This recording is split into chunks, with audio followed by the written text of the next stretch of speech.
আমাদের দেশের যে কোনো দল এই ৭২-এর সংবিধান, এই শিরকযুক্ত সংবিধান যদি আমাদের দেশে কায়েম করতে চায়, তাহলে আমরা তাওহীদি জনতা কখনোই মেনে নিতে পারি না। কথা ঠিক কিনা? আমরা আগামীর বাংলাদেশ দেখতে চাই। 52 বছরে আমরা এ দলকে দেখেছি, 52 বছরে আমরা বি দলকে দেখেছি, আমরা ফেসিবাদ দেখেছি, আমরা বাকশাল শাসনতন্ত্র দেখেছি। আমরা এগুলো শাসন চাই না। আমরা আগামীর বাংলাদেশ কোরআন সুন্নাহর বাংলাদেশ দেখতে চাই। সবাই কে কে রাজি আছেন? সবাই হাত তুলে দেখান। লিল্লাহি তাকবীর, লিল্লাহি তাকবীর। কোরআন সুন্নাহ যেখানে, কোরআন সুন্নাহ যেখানে, আল্লাহ তাআলা আমাদেরকে কোরআন সুন্নাহ মোতাবেক সামনের দেশ গড়ার তৌফিক দান করুক। সবাই বলেন আমিন। কয় ধরনের গুনাহ? 7 ধরনের। ভালো করে খেয়াল রাখবেন। এই 7 ধরনের গুনার কোনো একটি গুনাহ যদি আমাদের মধ্যে থেকে থাকে, কোনো একটি পাপ যদি আমরা করে থাকি, এই পাপ থেকে আল্লাহ তাআলা আমাদেরকে বাঁচার তৌফিক দান করুক। সবাই বলেন আমিন। সম্মানিত মুসল্লিন একরাম, রাসূলুল্লাহ সাল্লাল্লাহু আলাইহি সাল্লাম বলেন ইজতানিবু সাবআল মুবিকাত। সাহাবাদেরকে বলতেছেন, হে আমার সাহাবারা, 7 ধরনের ধ্বংসাত্মকমূলক গুনাহ থেকে তোমরা বেঁচে থাকো। সাহাবা একরামরা বললেন, ওয়ামা হুন্না ইয়া রাসূলুল্লাহ, ইয়া রাসূলুল্লাহ, এই 7 ধরনের গুনাহ কি? রাসূলুল্লাহ সাল্লাল্লাহু আলাইহি সাল্লাম বললেন, 1 নম্বর আল ইশরাকু বিল্লাহ, আল্লাহর সাথে কাউকে সমকক্ষ করা। 1 নম্বর সবথেকে ধ্বংসাত্মকমূলক গুনাহ হলো আল্লাহর সঙ্গে কাউকে সমকক্ষ করা, আল্লাহর সঙ্গে কাউকে শরীক করা। আল্লাহর সাথে শরীক করা এটা কত বড় গুনাহ! আল্লাহ তাআলা সূরাতুল লোকমানের মধ্যে বলেন, লোকমান আলাইহিস সালাতু ওয়াস সালাম তেনার সন্তানকে নসিহত করতে গিয়ে বলতেছেন, ইয়া বুনাইয়া লা তুশরিক বিল্লাহ, হে আমার বৎসত, হে আমার সন্তান, তুমি আল্লাহর সাথে কাউকে সমকক্ষ করো না, শরীক করো না। ইন্না শিরকা লা যুলমুন আযীম, শিরক হলো পৃথিবীর মধ্যে সবথেকে বড় জুলুম, সবথেকে বড় অত্যাচার নিজের নফসের সাথে। সবরা নাউজুবিল্লাহ। সম্মানিত উপস্থিতি, আমাদের দেশের আমরা মুসলিম যারা নিজেকে মুসলমান দাবি করি, আমরা মনে করি আমরা আল্লাহর সাথে কাউকে শরীক করি না, আমরা শিরিক করি না। কিন্তু আফসোসের বিষয়, আমরা মুসলমান হওয়ার পরেও অনেকেই আল্লাহর সাথে শিরিক করি, আল্লাহর সাথে কাউকে সমকক্ষ করি। কথা ঠিক কিনা? ভালো করে আপনারা বুঝেন। আপনাদেরকে আমি বলি, শিরিক শব্দের অর্থ হলো সমকক্ষ বা আল্লাহর কাউকে, কোনো ব্যক্তি বা কোনো বস্তুকে বা কোনো কাউকে আল্লাহর সমপরিমাণ করা। কোন কাজের মধ্যে, কোনো কিছুর মধ্যে আল্লাহ তাআলার সঙ্গে কাউকে সমকক্ষ বা বরাবর করা, একত্রিত করাকেই বলা হয় শিরিক। আমাদের দেশের মানুষ জড়াজড়ি সরাসরি যদি বল শিরিক না করে, কিন্তু দেখা যায় গোপনে ভাবে বা দলের খাতিরে আল্লাহর সঙ্গে শিরিক করে বসে থাকে। এই জন্য আমি বলি বিভিন্ন জায়গায়, আমি 2 দিন আগেও মসজিদের জুমার মধ্যেও বলেছি, আমাদের দেশের মানুষ 3 শ্রেণীতে বিভক্ত। 1 শ্রেণীর মানুষ হলো যারা মূর্তি পূজারী, যারা মূর্তিকে পূজা করে, আল্লাহর সঙ্গে মূর্তিকে শিরিক করে। একই রকম আল্লাহকে যেভাবে সিজদা করা উচিত, এরকম ভাবে মূর্তিকে সিজদা করে, মূর্তি পূজারক। আর 1 শ্রেণীর লোক আছেন যারা হলেন যে আপনার মাজার পূজারক। মূর্তিকে পূজা করে না ঠিকই, কিন্তু মাজারকে পূজা করে, মাজারের পূজা করে, আল্লাহর সাথে কাউ মাজারকে সমকক্ষ করে, তাদেরকে বলা হয় মাজার পূজারী। আর 1 শ্রেণীর লোক আছে যারা মূর্তিও পূজা করে না, মাজারও পূজা করে না, কিন্তু মার্কা পূজা করে। কথা ঠিক কিনা? ঠিক। কি পূজা করে? মার্কা পূজা করে। আমাদের দেশে এই শ্রেণীর লোক আছে, আছে না নাই বলেন? মূর্তি পূজা করে না, মাজার পূজা করে না, কিন্তু মার্কা পূজা করে মুসলমান। আমাদের দেশে 100-র মধ্যে 90% মুসলমান এরকম আছে। কথা ঠিক না বেঠে? যেরকম তার প্রমাণ আপনাদেরকে যখন জনগণের পকেটের টাকা দিয়ে, আমাদের ট্যাক্সের টাকা দিয়ে বাপের মূর্তি গোটা দেশের মধ্যে বানাইতে শুরু করলো, গোটা দেশের মধ্যে মূর্তির সরাসরি শুরু করে দিল, তখন আলেম ওলামাগণ কোরআন বিরোধী হওয়ার কারণে আলেম ওলামাগণ তাদের বিরোধিতা করলো, মূর্তি বানাতে নিষেধ করলো, মূর্তিকে গোটা দেশের মধ্যে দাঁড় করাতে নিষেধ করলো। মুসলমানগণ, আলেম ওলামাগণ কোরআন দ্বারা দলিল দিল যে কোরআনে কারীমের সূরাতুল কোরআনে কারীমের আল্লাহ তাআলা পরিষ্কার ভাষায় বলে দিয়েছেন সূরাতুল মারইয়ামের 90 নম্বর আয়াতের মধ্যে, ইয়া আইয়ুহাল্লাযীনা আমানু ইন্নামাল খামরু ওয়াল মাইসিরু ওয়াল আযসাবু ওয়াল আজলামু রিজসুম মিন আমালিশ শাইতান ফাজতানিবুহু।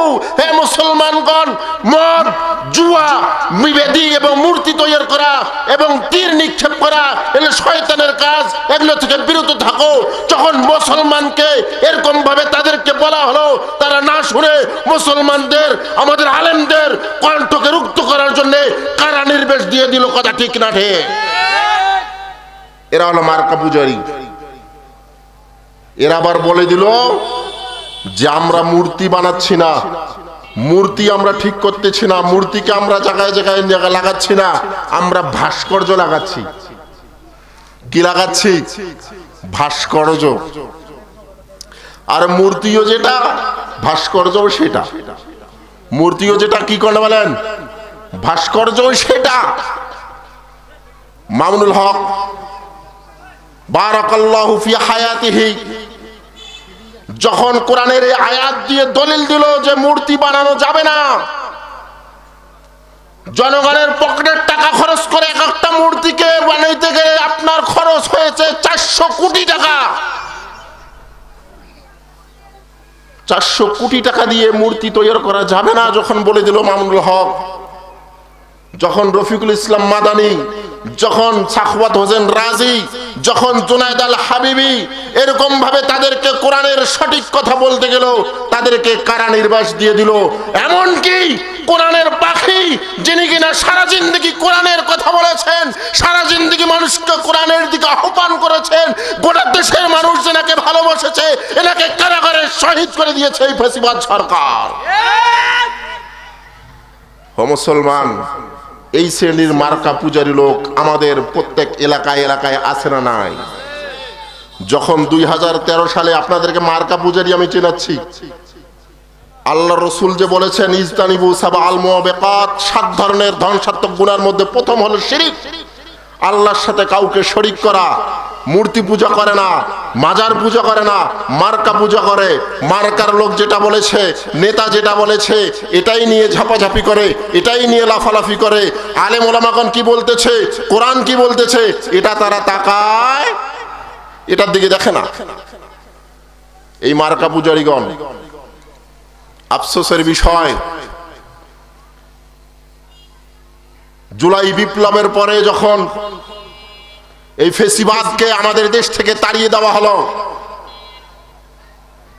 যখন ছাত্র জনতা এবং আম জনতার হাজার শহীদের রক্তের বিনিময়ে এই দেশ নতুন করে স্বাধীন হলো, নতুন করে যখন সংবিধান লেখার জন্য সমস্ত মানুষ একত্রিত হয়ে গিয়েছে, আফসোসের বিষয় আপনাদেরকে বলি, আপনারা ভালো করে শুনেন। ওই 72-এর কুফরি সংবিধান, যেখানে সর্বকাজের জন্য আল্লাহর উপর আস্থা বিশ্বাস নাই।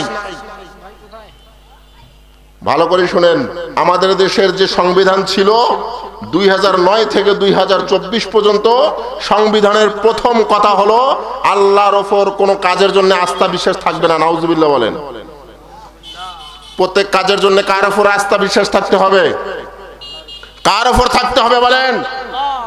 প্রত্যেক কাজ করতে গিয়ে আস্থা এবং বিশ্বাস রাখবে একমাত্র কার উপর? আল্লাহর উপর আস্থা এবং বিশ্বাস রাখবো। কিন্তু 72-এর সংবিধান যারা রচিত করেছেন, তার বাপ গোটা বাংলাদেশের 90% মুসলমানদের সঙ্গে জুলুম করে মুসলমানদের সঙ্গে 90% মুসলমানদের সঙ্গে গাদ্দারি করে এই সংবিধান 72 সংবিধান লেখা হয়েছে, যেই সংবিধানের মধ্যে সরাসরি কুফরি মতবাদ আছে। এই সংবিধানকে পরিবর্তন করার জন্য যখন গোটা দেশের মানুষ একত্রিত হয়ে গিয়েছে, আমাদের দলের এক দল, আমাদের দেশের এক দল এই কুফরি সংবিধানকে আবার অটুট রাখার জন্য আবার মাঠে লেগে পড়েছে। আবার এদের পোটাক দিচ্ছে আমাদের দেশের ওই মার্কা পূজারীগণ, এদেরকে আবার বলতেছে না এরাই ঠিক বলতেছে। আবার আপনারা এক দলের, আমি কথাগুলা বলতেছি যদিও বা মনে করতেছেন রাজনৈতিক কথা, রাজনৈতিক কোনো বিষয় নয়। আমি যাহা বলতেছি এগুলো প্রয়োজনীয় কথা, আমাদের ঈমানটা সবার আগে। কারণ আপনার যদি ঈমানে না থাকে, আপনার কোন আমল আল্লাহর তাআলার কাছে কবুল হবে না। কোন আমলে আপনার কাছে আল্লাহ তাআলার দরবারে কবুল হবে না। এই জন্য আপনার সর্বপ্রথম আল্লাহর উপর পরিপূর্ণ আস্থা এবং বিশ্বাস থাকতে হবে। হবে কিনা বলেন, ঠিক বলেন কিনা? অবশ্যই আপনার আল্লাহর উপর আস্থা এবং বিশ্বাস থাকতে হবে। আল্লাহর উপর পরিপূর্ণ আস্থা এবং বিশ্বাস যদি না থাকেন, তাহলে আপনি তো পরিপূর্ণ মুমিন হতে পারলেন না। আর মুমিন না হলে সে ব্যক্তির জন্য আল্লাহর জান্নাতের কোনো দরজার চাবি থাকবে। কিছুদিন আগের পত্রিকা, গত বৃহস্পতিবার বা বুধবারের পত্রিকায় এসেছে, এক দলের সিনিয়র নেতা বলতেছে আমি শরিয়া আইনকে মানি না, শরিয়া আইনকে আমি কি বিশ্বাস করি না। কারণ শরিয়া আইনকে যদি মানে আর শরিয়া আইনকে যদি বিশ্বাস করে, তাহলে রাতের আধারে চুপে চুপে তাদের বোতল খাওয়া হবে। শরিয়া আইনকে যদি মানে, শরিয়া আইন মোতাবেক চলে, তাহলে তাদের রাষ্ট্রের টাকা চুরি করা সম্ভব হবে না। এই জন্য বাংলাদেশে শরিয়া আইন, বাংলাদেশে কোরআনের আইন, বাংলাদেশে ইসলামের আইন প্রতিষ্ঠিত হোক, এরা কখনো চায় না। আর এদের পক্ষে আমাদের দেশের একদল লাফাচ্ছে ঝাপাচ্ছে, আসলে এরা হলো ওই মার্কা পূজারী। এরা কি পূজারী? ওই মার্কা পূজারী। কোরআন হাদিস কি বলে এটা তাদের দেখার বিষয় নয়। এদের দেখার বিষয় হলো আমার নেতা কি বলে। এদের দেখার বিষয়টা হলো আমার নেতা কি বলে। আরে মিয়া, তোমার নেতা যদি কুফরি মতবাদদারী হয়, তোমার যদি নেতা কুফরি মতবাদকে বিশ্বাস করে, তোমার নেতা যদি কুফরি মতবাদের উপর প্রতিষ্ঠিত থাকে, তাহলে এর সঙ্গে যদি তুমি সঙ্গ দাও, এর সঙ্গে যদি তুমি নিজেকে এর মতের সাথে মত মিলাও, তাহলে তোমার জাহান্নাম ছাড়া আর কোনো ঠিকানা হতে পারে না মুসলমান। এই জন্যেই লম্বা সময় কথা বলার নেই। আল্লাহ রাসূল সাল্লাল্লাহু আলাইহি সাল্লাম বলেছেন ইজতানিবু সাবআল মুবিকাত, 7 ধরনের ধ্বংসাত্মকমূলক গুনাহ থেকে বেঁচে থাকো। সাহাবারা বললেন ওমা হুন্না ইয়া রাসূলুল্লাহ, ইয়া রাসূলুল্লাহ সেই 7 ধরনের গুনাহ কি? রাসূল সাল্লাল্লাহু আলাইহি সাল্লাম বলে দিলেন আল ইশরাক বিল্লাহ, সর্বপ্রথম হলো আল্লাহর সাথে কাউকে সমকক্ষ করা। কাউকে আল্লাহর সাথে কি করা? সমকক্ষ করা। আমার মাইকের আওয়াজ যতদূর পর্যন্ত যাচ্ছে ভালো করে বুঝে নেন। আল্লাহর সাথে শিরিক করা এটা 2 ধরনের। একটা হলো শিরিকে আকবর, বড় শিরিক, আর একটা আছে শিরিকে আসগর, ছোট শিরিক। আমাদের মুসলমানদের জবান দিয়ে অনেক সময় শিরিক মার্কা যুক্ত, আল্লাহর সাথে কোনো কিছুকে সমকক্ষ করা যুক্ত কথা বাইর হয়ে যায়। যেমন আপনাদেরকে আমি একটা উদাহরণ দিয়ে বলি, যেমন আমাদের দেশের অনেক মানুষ অসুস্থ হয়ে যায়। অসুস্থ হয়ে যাওয়ার পরে যখন সে ব্যক্তি ডাক্তারের কাছে যায়, চিকিৎসা নেয়, চিকিৎসা নিয়ে ভালো হয়ে আসার পরে বলে বাবা কেমন আছিস? বলে যে আর বলিস না, কোনো মতো বেঁচে আছি, ওষুধের ওপরেই বেঁচে আছি। এরকম বলে না? না বলে? বলে না যে ওষুধের ওপরে বেঁচে আছি। আচ্ছা, তাকে ওষুধে বেঁচে রেখেছে, বাঁচায় রাখছে কে বলেন? বাঁচানোর মালিক কে? মৃত্যু দেওয়ার মালিক কে? তাহলে মরার মালিক আল্লাহ, বাঁচানোর মালিক আল্লাহ। তুমি বললা কেন যে ওষুধ খাবার কারণে বেঁচে আছি, তার মানে ওষুধকে তুমি আল্লাহর সাথে সমকক্ষ করলে, নাউজুবিল্লাহ বলে। আর আমার কৃষকের মধ্যে আমরা অনেকে আছি, কৃষি জমিতে যখন ধানের মধ্যে জমিনের মধ্যে সার দেই, এরকম ভাবে কীটনাশক দেই, বিভিন্ন ভিটামিন দিয়ে আলুর ফলন ভালো করি, তখন আমরা বলি এবার আমি মোনাস-3 এই ওষুধটা দেওয়ার কারণে আমার আলুর ফলন 2 গুণ বেশি হয়েছে, এরকম বলে না? না বলে অনেক মুসলমান। আপনি মোনাস-3 নামক ওই যে ওষুধকে আপনি সমকক্ষ করলেন আল্লাহর সঙ্গে, কেননা আপনার আলুর ফলন বেশি দেওয়ার মালিক কে? আল্লাহ। আপনার আলুর ফলন কমানোর মালিক হলেন আল্লাহ। তাহলে সবকিছুই তো হলো আল্লাহর হাতের মধ্যে। আপনি কেন কোন ওষুধকে, কীটনাশককে আল্লাহ তাআলার সঙ্গে সমকক্ষ করলেন? এটা আপনার কখনো উচিত হবে না। এই জন্যই ভালো করে বুঝবেন, কখনো আল্লাহর সাথে শিরিক করবেন না। আমাদের অনেকেই মানুষ বলে থাকে, একদিন অসুখ, জ্বর হয়েছে, জ্বরের কারণে বিছনায় শুয়ে আছে, কোন রকম মসজিদে গিয়েছে, মসজিদের ইমাম সাহেব জিজ্ঞাসা করছে বা অন্য কেউ জিজ্ঞাসা করতেছে, ভাই কি অবস্থা? বলিস না ভাই, জ্বরের কারণে ভুগতেছি, খুব কষ্টে আছি। 2 দিন পর যখন আবার তার সাথে দেখা হয়, বলে কি ব্যাপার? কয় বলিস না, 2 দিন নাপা ট্যাবলেট খাইছি, নাপা ট্যাবলেট খাওয়ার কারণে আলহামদুলিল্লাহ জ্বরটা ভালো হয়ে গেছে। আসলে নাপা ট্যাবলেট খাওয়ার কারণে ভালো হয়েছে না, নাপা ট্যাবলেট না খাওয়ার পরেও আল্লাহ তাআলার অনুগ্রহের কারণে সে ভালো হয়েছে? বলেন। তাইলে আল্লাহর সঙ্গে যে আপনি শিরিক করতেছেন ট্যাবলেটকে, আল্লাহর সঙ্গে যে আপনি ডাক্তারকে শিরিক করতেছেন, আল্লাহর সঙ্গে সমকক্ষ করতেছেন। এই জন্য আপনার সর্বপ্রথম যেটা কাজ, সর্বপ্রথম যে গুনাহ থেকে আপনাকে বাঁচতে হবে, সেটা হলো আল্লাহর সঙ্গে কাউকে শিরিক করা যাবে না, আল্লাহর সাথে কাউকে সমকক্ষ করা যাবে না। 1 নম্বর গেল। 2 নম্বর, রাসূল সাল্লাল্লাহু আলাইহি সাল্লাম বলতেছেন 2 নম্বর গুনাহ যেটা থেকে বাঁচতে হবে সেটা হলো আস-সিহরু। 2 নম্বর গুনাহ হলো যে আপনার সিহর, অর্থাৎ জাদুটোনা করা। এই জাদুটোনা এটা এমন বড় একটা গুনাহ, এই গুনার কারণে আপনার দুনিয়া আখিরাত সব ধ্বংস হয়ে যাবে। আমাদের দেশে জাদুটোনা দিন দিন বাড়তেছে না কমতেছে? বলেন। একজনের সঙ্গে যখন সরাসরি ফাইটে পারে না, তখন তার বিরুদ্ধে বিভিন্ন ধরনের জাদুটোনা করে। এরকম ভাবে কোনো একটা ছেলে কোনো একটা মেয়েকে ভালোবাসে, সেই মেয়ের সঙ্গে যখন বিবাহ হচ্ছে না, জাদুটোনা করে ওই মেয়ের বিবাহ বন্ধ করে রাখে, ওই মেয়েকে পাগল করে দেয়। এরকম আমাদের সমাজে আছে না নাই? এই জন্য জাদুটোনা করা এটা হলো বড় মারাত্মক গুনাহ। এই গুনাহ থেকে আমাদেরকে বাঁচতে হবে। আল্লাহ রাসূল সাল্লাল্লাহু আলাইহি সাল্লাম বলতেছেন আস-সিহরু, জাদুটোনা করা এটা মারাত্মক গুনাহ, এই গুনাহ কখনোই করা যাবে না। 3 নম্বর, কাতালুন নফস, কোন প্রাণীকে হত্যা করা। আমি কথাগুলো বলবো ভালো করে শুনেন। কোন প্রাণীকে বিগয়রি হক, কোন প্রকারের কারণ ছাড়া কোন প্রাণীকে হত্যা করা, রাসূলুল্লাহ সাল্লাল্লাহু আলাইহি সাল্লাম বলতেছেন এটা হলো ধ্বংসাত্মকমূলক গুনাহ। এই গুনাহ যে ব্যক্তি করবে সে ব্যক্তি নির্ঘাত জাহান্নামের মধ্যে যাবে।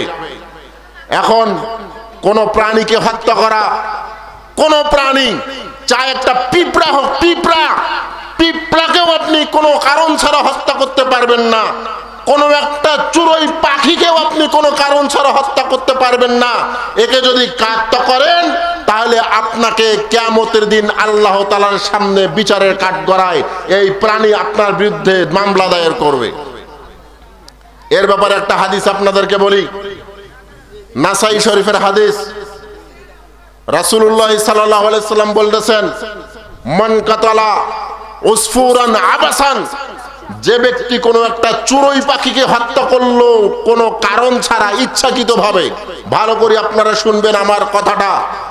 আমাদের দেশের যুবক ছেলেরা, আমাদের দেশের কিশোররা, এরা রাস্তা দিয়ে ধরেন হেঁটে যাচ্ছে, রাস্তার মধ্যে গাছের মধ্যে একটা চড়ুই পাখি দেখেছে অথবা কোনো একটা পাখি দেখেছে, একটা বড় ঢেল নিয়ে, পাথর নিয়ে পাখিটার গায়ে মেরেছে, পাখিটা সেখান থেকে পড়ে মারা গেছে। যদি এরকম কোনো একটা মানুষ কোনো কারণ ছাড়া একটা চড়ুই পাখিকেও হত্যা করে, তাহলে রাসূলুল্লাহ সাল্লাল্লাহু আলাইহি সাল্লাম বলতেছেন ওই চড়ুই পাখি কিয়ামতের দিন, ওই চড়ুই পাখি কিয়ামতের দিবসে আল্লাহর কাঠগড়ায় দাঁড়িয়ে বলবেন কতালানি, হে আল্লাহ সে আমাকে হত্যা করেছে, আবাসান বেকার হত্যা করেছে, কোনো কারণ ছাড়া হত্যা করেছে। আমি আজকে আল্লাহ আপনার সামনে এর বিপরীতে, এর বিরুদ্ধে আপনার সামনে আমি মামলা দায়ের করলাম, আল্লাহ এর বিচার এখন আপনি করেন। তাহলে আপনি আমি যে কত প্রাণী হত্যা করি কোনো কারণ ছাড়াই, শত্রু আমু করে, শত্রু আমু বশত অন্যের হাঁস মেরে ফেলি, পারে মারে না, না মরে? বিষ দিয়ে মেরে ফেলে না? অন্যের মুরগি মেরে ফেলে বিষ দিয়ে, মারে না, না মারে? অনেকজন অন্যের গরু ছাগল মেরে ফেলে বিষ দিয়ে, আপনার কোনো কারণ ছাড়াই সময় শেষ করে দিয়েছে। 3 নম্বর বলেছিলাম এই জন্যে কোনো প্রাণীকে কোনো কারণ ছাড়া অনিচ্ছাকৃতভাবে যদি আপনি হত্যা করেন, তাহলে আল্লাহ তাআলার রাসূল বলতেছেন এই ব্যক্তি কিয়ামতের ময়দানে আল্লাহ তাআলার দরবারে কাঠগড়ায় দাঁড়াতে হবে, এবং এই ব্যক্তিকে প্রাণী হত্যা করার কারণে তাকে বিচারের সম্মুখীন হতে হবে, এবং তার দুনিয়া আখিরাত বরবাদ হয়ে যাবে। এখন আমি আপনাদের সামনে একটা ছোট্ট কথা বলি। আমাদের দেশে কিছু মানুষ আছে বলে যে এই সরকার এসে কি করলো, ইউনূস সরকার এসে কি করলো, আগে ভালো ছিল, 70 টাকা আপনার আলুর কেজি উঠে গেছে, চালের কেজি উঠে গেছে 58 টাকা 60 টাকা। ইউনূস সরকার এসে কি করলো, হাসিনা সরকারে ভালো ছিল। আমি আপনাদেরকে এই হাদিস দ্বারা বলি, কোনো প্রাণীকে বেগৈরে হক কোনো কারণ ছাড়া হত্যা করা আল্লাহ তাআলা বলেছেন দুনিয়া আখিরাত ধ্বংস করার মতো গুনাহ। তাহলে আপনি বলেন, যারা বলতেছেন যে আগেই সরকার ভালো ছিল, তারা 5 আগস্টের আগে আপনার 5 আগস্ট পর্যন্ত 1600 যুবককে, 1600 মানুষকে, এমনকি একটা শিশু বাচ্চা জালনা দিয়ে দেখছিল তাকেও গুলি করে মেরেছে। সে কি কোনো ভালো কাজ করেছে? তার পক্ষপাতিত্ব করলে আপনাকে আল্লাহর দরবারে আল্লাহর কাঠগড়ায় দাঁড়াতে হবে, কথা ঠিক কিনা? কোন প্রাণীকেও যদি আপনি, একটা পাখিকেও হত্যা করেন কোনো কারণ ছাড়া, আপনার দুনিয়া আখিরাত বরবাদ হয়ে যাবে। সেখানে তো আশরাফুল মাখলুকাত মানুষ, ভ্যানে তুলে একদল মানুষকে আগুনে পুড়িয়ে দিয়েছে, কত লাশ গুম করেছে, কত মায়ের বুক খালি করে দিয়েছে এই ফেসিবাদ। আবার এর পক্ষে সাফাই গানেওয়ালা ব্যক্তি আমাদের দেশে এখনো আছে না নাই? আফসোসের বিষয়, আফসোসের বিষয়, আফসোসের বিষয় হলো যে আপনার দেখেন একটা প্রাণী, ছোট একটা চড়ুই পাখিকে হত্যা করতে ইসলাম নিষেধ করেছে। আর এই মহিলা, ফেসিবাদের মহিলা, নিজেকে বলতো যে আমি প্রতিদিন 5 ওয়াক্ত নামাজ আদায় করি, আমি কোরআন তেলাওয়াত করি। তো তুমি যদি কোরআন তেলাওয়াত করো, তুমি যদি 5 ওয়াক্ত নামাজি হও, তুমি কিভাবে 1600 যুবকের বুকের মধ্যে গুলি চালাতে পারলে? এই জন্য কতলুন নফস, কোন মানুষকে হত্যা করা, এটা হলো দুনিয়া এবং আখিরাত ধ্বংস হওয়ার মতো কাজ। 4 নম্বর, আমি 60টা কথা বলেছিলাম, খেয়াল আছে তো? কয়টা গুনাহ থেকে বাঁচতে হবে? 60টা। 4 নম্বর গুনাহ, এটা আপনাদের এলাকায় মনে হয় নাই। 4 নম্বর যে গুনাহটার কথা বলবো, যদি আপনাদের এলাকায় কেউ করে থাকেন তাহলে বাঁচবেন। রাসূলুল্লাহ সাল্লাল্লাহু আলাইহি ওয়াসাল্লাম বলেছেন আকিলুর রিবা। 4 নম্বর হলো, 4 নম্বর হলো গিয়ে সুদ খাওয়া। কি খাওয়া? সুদ। সুদ, সুদের প্রচলন আপনাদের এলাকায় আছে? আছে? হ্যাঁ, সুদ। এখন তো আমাদের দেশের সুদের যারা সব থেকে বড় কারবারি, তারাই এখন মসজিদের সভাপতি, সেক্রেটারি। কথা ঠিক না? ঠিক। সুদের যারা সব থেকে বড় কারবারি, তারাই হলো মসজিদের সভাপতি, সেক্রেটারি। এদের বিরুদ্ধে সুদের কথা বলতে গেলে এদের মন খারাপ হয়ে যায়। কিন্তু সুদের সর্বনিম্ন গুনাহ, সুদের 70টার উপর ভয়াবহ গুনাহ, তার মধ্যে সর্বনিম্ন হলো নিজের মায়ের সঙ্গে জেনা করা। নাউজুবিল্লাহ বলে। হায় রে সুদখোর, সুদ কাকে বলে? আমার লম্বা সময় নাই, আর একজন বক্তা আছে, তারপরও বলি। জামিউস সগীর কিতাবের নাম, হাদিস নম্বর 6362 নম্বর হাদিস। হযরত আলী ইবনে আবি তালেব রাদিয়াল্লাহু তাআলা আনহু বলেন, সুদ কাকে বলে? সুদ কাকে বলে ভালো করে বুঝবেন আজকে। আলী ইবনে আবি তালেব রাদিয়াল্লাহু তাআলা আনহু থেকে বর্ণিত, তিনি বলতেছেন, রিবা বলা হয় কুল্লু করজিন নাফা মিনহু যাররাতান, প্রত্যেক ওই করজ, প্রত্যেক ওই ঋণ, যেই ঋণের মধ্যে একটু পরিমাণও লাভ থাকবে, ফাহুয়ার রিবা, সেটাই হলো সুদ। আমাদের দেশে এখন আমরা বুঝি না অনেক বিষয় সুদকে। যেরকম আমাদের দেশের জমি বন্ধক দেওয়া একটা সিস্টেম আছে, আছে না নাই? আমি আপনাকে 5 লক্ষ টাকা দিলাম, আমার 1 একর জমি বা আমার 1 বিঘা জমি আপনাকে দিলাম, আপনি জমি খাইতে থাকবেন, আর আমি 2 বছর পর আপনাকে টাকা ফেরত দেব, আপনি আমাকে জমি ফেরত দিবেন। ওই 2 বছর আপনি আবাদ সুবাদ করবেন, কৃষি কাজ করবেন। এই 2 বছর যে জমি থেকে আপনি কোনো লাভ নিলেন, এই 2 বছর যে জমিটা আপনি আবাদ করলেন, এই 2 বছরের জমি থেকে যা লাভ খেয়েছেন, সবগুলো হলো সুদ। সবগুলোই কি সুদের মধ্যে অন্তর্ভুক্ত। এটা এখন আমাদের দেশে ইমামরাও এটার মধ্যে অন্তর্ভুক্ত, ইমামরাও এটার মধ্যে অন্তর্ভুক্ত। আবার মসজিদের অনেক সদস্যগণ আছেন, মসজিদের অনেক মেম্বারগণ আছেন, মসজিদের জমি এভাবে করালি দেয়, এভাবে বন্ধকি রাখে। এভাবে রাখা সরাসরি সুদ। আর সুদ খাওয়া নিজের মায়ের সঙ্গে জেনা করা। বলেন সুদ খাওয়া কি? বলেন সুদ খাওয়া নিজের মায়ের সঙ্গে জেনা করা। আল্লাহ তাআলা আমাদেরকে এই গুনাহ থেকে বাঁচার তৌফিক দান করুন, সবাই বলেন আমিন। সুদের ভয়াবহতা সম্পর্কে আরো লম্বা চৌড়া আলোচনা আছে, ওদিকে বলার সময় নাই, আমাকে চিরকুট দিয়েছে। এরপরে 5 নম্বর রাসূলুল্লাহ সাল্লাল্লাহু আলাইহি সাল্লাম বলছেন, 5 নম্বর যেই গুনাহ থেকে আপনাদেরকে বাঁচতে হবে, আমাকে বাঁচতে হবে, সেটা হলো আকলু মাল আল ইয়তিম, এতিমের মাল সম্পদ খাওয়া। আমাদের সমাজের মধ্যে এতিমের মাল সম্পদ খানেওয়ালা আছে না নাই? বলেন।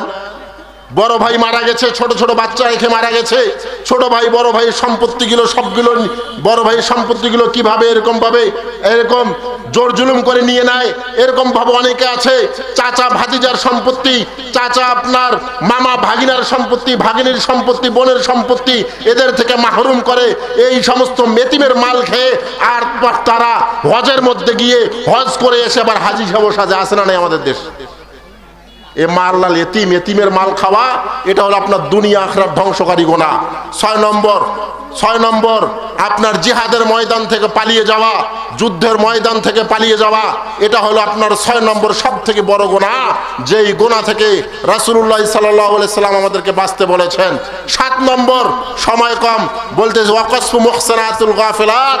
7 নম্বর হলো রাসূলুল্লাহ সাল্লাল্লাহু আলাইহি সাল্লাম বলতেছেন, 7 নম্বর ধ্বংসাত্মকমূলক গুনাহ হলো কোন সতী নারীকে বিভিন্ন ভাবে তাকে কোন প্রকারের অপবাদ দেওয়া। এটা আছে না নাই আপনার আমাদের এলাকায়? বলেন আছে না? আমাদের দেশের মানুষ নিজে কিছু করতে না পারলেও অন্যের পিছনে ঠিকই লাগে। আপনার রহিমউদ্দিন মেয়ের বিবাহ ঠিক হয়েছে, বোরাগাড়ি বা ধরেন ডোমারের কোনো এক ছেলের সঙ্গে। আমি শেষ কথা বলে দেব, বলে চলে যাচ্ছি, ভালো করে শোনেন। আপনাদের এলাকার কোনো একজন লোক, তার মেয়ের বিবাহ ঠিক হয়েছে বোরাগাড়ি বা ডোমার এরকম কোনো এক লোকের ছেলের সঙ্গে। ছেলেটা ভালো, চাকরি করে, বাকরি করে, ভালো কথা। এখন এই এলাকার কিছু লোক করে কি, ওই ছেলের পিতার নম্বর নেয়, মোবাইল নাম্বার নেয়, নিয়ে ফোন দিয়ে বলে যে আপনি অমুক লোক না? বলে হ্যাঁ। আপনার ছেলে অমুক না? কয় হ্যাঁ। আপনি কে? আমি সুলাইমানের চৌপুতি থেকে বলতেছি, শেষ করে দেব।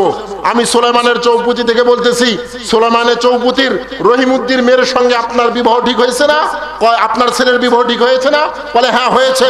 বলে তাহলে এই মেয়ের সম্পর্কে আপনি কিছু কি জানেন? ওই লোক বলে না জানি তো, শুনেছি ভালো মেয়ে, অমুক তমুক সবকিছু। কয় আর কিছু বলে নাই? কয় না আর কিছু বলে নাই। কয় আর কিছু বলে নাই? মেয়ে সম্পর্কে কিছু বলে নাই আপনাকে? কয় না বলে নাই।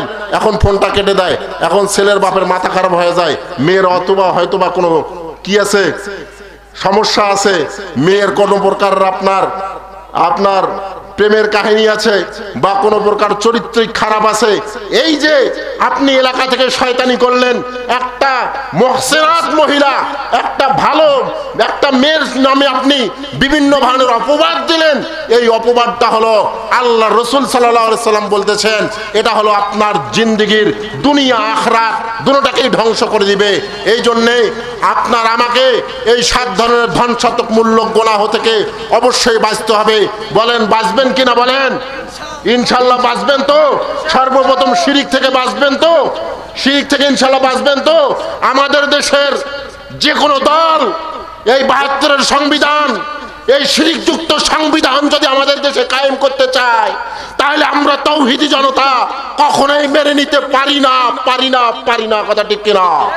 আমরা আগামীর বাংলাদেশ দেখতে চাই। 52 বছরে আমরা এ দলকে দেখেছি, 52 বছরে আমরা বি দলকে দেখেছি, আমরা ফেসিবাদ দেখেছি, আমরা বাকশাল শাসনতন্ত্র দেখেছি। আমরা এগুলো শাসন চাই না। আমরা আগামীর বাংলাদেশ কোরআন সুন্নাহর বাংলাদেশ দেখতে চাই। সবাই কে কে রাজি আছেন? সবাই হাত তুলে দেখান। লিল্লাহি তাকবীর, লিল্লাহি তাকবীর। কোরআন সুন্নাহ যেখানে, কোরআন সুন্নাহ যেখানে, আল্লাহ তাআলা আমাদেরকে কোরআন সুন্নাহ মোতাবেক সামনের দেশ গড়ার তৌফিক দান করুক। সবাই বলেন আমিন। ওয়া আখিরু দাওয়ানা আনিল হামদুলিল্লাহি রাব্বিল আলামিন।